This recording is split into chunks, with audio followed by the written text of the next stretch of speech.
Competitive சுற்று ஆரம்பமாக போகிறது அப்படின்ன உடனே என்னுடைய கோ ஆங்கர் வந்து பார்த்தோன்னா இந்த வாரத்துடைய சுற்று என்ன மாதிரியான சுற்று அப்படின்றத நானே வந்து பார்த்தோன்னா சிம்பாலிக்காக சொல்கிறேன் அப்படின்னு சொல்லி அடம் பிடிச்சி ரெட்ட காலில் நின்றுருக்காங்க. அவங்கள ஒரு பெரிய கைத்தட்டல் கொடுத்து வெல்கம் பண்ணுறாங்க. லெட்ஸ் வெல்கம் நிஷா அவர்கள்.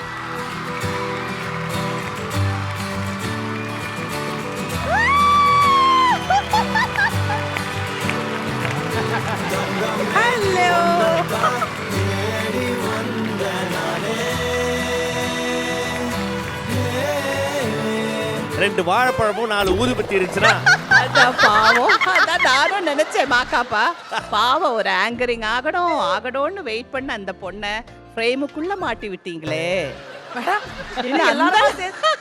பிரேமோட பாக்கும்போது என் பாட்டி மாதிரியே இருக்கக்கா. ஏய் ஒரு பீச்சை காமிச்சு ஏமாத்த கல்யாணம் பண்ணாம புரியுற மாதிரி சொல்லுமா. ஃப்ரேமோட பாக்குறப்ப அந்த செத்து போன பாட்டி மாதிரியே இருக்கு. பாட்டி மாதிரியே இருக்கு. அதனால அப்பல மகபாடே புதுசா கிரியேட்டிவா ஒரு காஸ்டியூம் போட்டு வந்து ஏன்டா அப்படி கலாய்க்கிற? இது காஸ்டியூமா?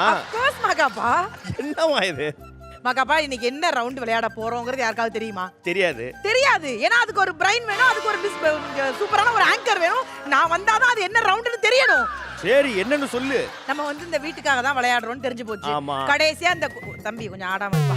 கடைசியா இந்த கொத்துச்சாவிக்காகத்தான் இவ்வளவு போராட்டம். வீடுன்னு இருந்தா எல்லாமே இருக்குல்ல மக்கா.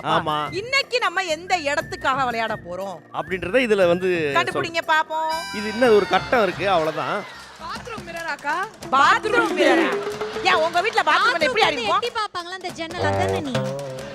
எனக்கு இந்த எக்ஸாஸ்ட் ஃபேன் வைக்கிறதுக்கு ஒரு கேப் கொடுத்துட்டு அதை ஃபிட் பண்ணாம விட்டுருவாங்க தெரியுமா, அந்த ஃபீல் இருக்குமா.